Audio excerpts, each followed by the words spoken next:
दोस्तों ये कहानी है एक गांव की जिसमें एक बूढ़ा आदमी रहता था। वह आदमी अपने बेटे से बड़ा परेशान था क्योंकि उसका बेटा बड़ा नालायक था। वह कोई भी काम नहीं करता था और उसे समय की कोई भी कदर नहीं थी। वह बस गांव में इधर उधर घूमता रहता था। उसका पिता एक दिन बड़ा परेशान हो गया और उसने अपने बेटे को सबक सिखाने की सोची। उसने अपने बेटे को बुलाया और कहा कि बेटा घर के अंदर अलमारी में एक घड़ी रखी हुई है, तुम अंदर जाओ और वह घड़ी अलमारी में से बाहर निकाल कर लाओ। वह लड़का घर के अंदर जाता है और अलमारी में से वह घड़ी निकाल कर लाता है। उसका पिता उसे कहता है कि अब तुम एक काम करो, यह घड़ी तुम बाजार में लेकर जाओ और जितने भी लोग तुम्हें बाजार में मिले तुम उन सब से इस घड़ी की कीमत पूछ कर आना। वह लड़का उस घड़ी को बाजार में लेकर चला जाता है और वहाँ पर मिले सभी लोगों से उस घड़ी की कीमत पूछने लगता है। किसी ने उस घड़ी की कीमत 500 रुपये बताई तो किसी ने 1000 और कई लोगों ने उसे उस घड़ी की कीमत अलग अलग बताई और कुछ लोगों ने एक जैसी। वह लड़का घर वापस आया और उसने अपने पिता से कहा कि पिताजी सभी लोगों ने इस घड़ी की कीमत अलग अलग बताई है, किसी ने 500 बताई तो किसी ने 1000 रुपये। अब उस बूढ़े आदमी ने अपने बेटे से कहा कि ठीक है, अब तुम अंदर जाओ और इस घड़ी को दोबारा अलमारी में रख दो। दूसरे दिन फिर से उसने अपने बेटे को बुलाया और कहा कि अब तुम फिर से उस घड़ी को अलमारी से बाहर निकाल कर लाओ। वह लड़का फिर से उस घड़ी को बाहर निकाल कर लाता है, लेकिन इस बार उसका पिता उसे कहता है कि इस बार तुम घड़ी की कीमत मत पूछना, बल्कि इस घड़ी के अंदर जो समय चल रहा है उसकी कीमत पूछना। उस लड़के को कुछ समझ में नहीं आ रहा था कि उसका पिता उससे क्या करवाना चाहता है। वह अपने दुखी मन से उस घड़ी को दोबारा बाजार में लेकर चला जाता है और सभी लोगों से उस घड़ी के समय की कीमत पूछने लगता है।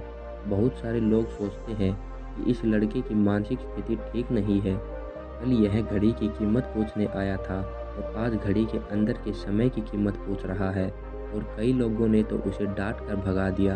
अब लड़का परेशान हो चुका था और सोचने लगा कि मेरे साथ ये क्या हो रहा है, और दुखी होकर वह आखिरी बार एक बूढ़े आदमी के पास जाता है।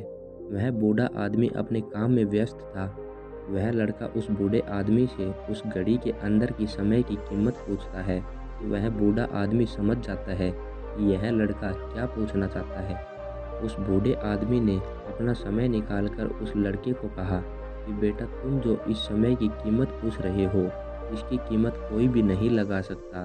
तुम करोड़ों रुपए भी देकर अपने समय की एक सेकंड भी नहीं खरीद सकते और ना ही इसे बेच सकते। परंतु समय की एक अच्छी बात होती है और एक बुरी।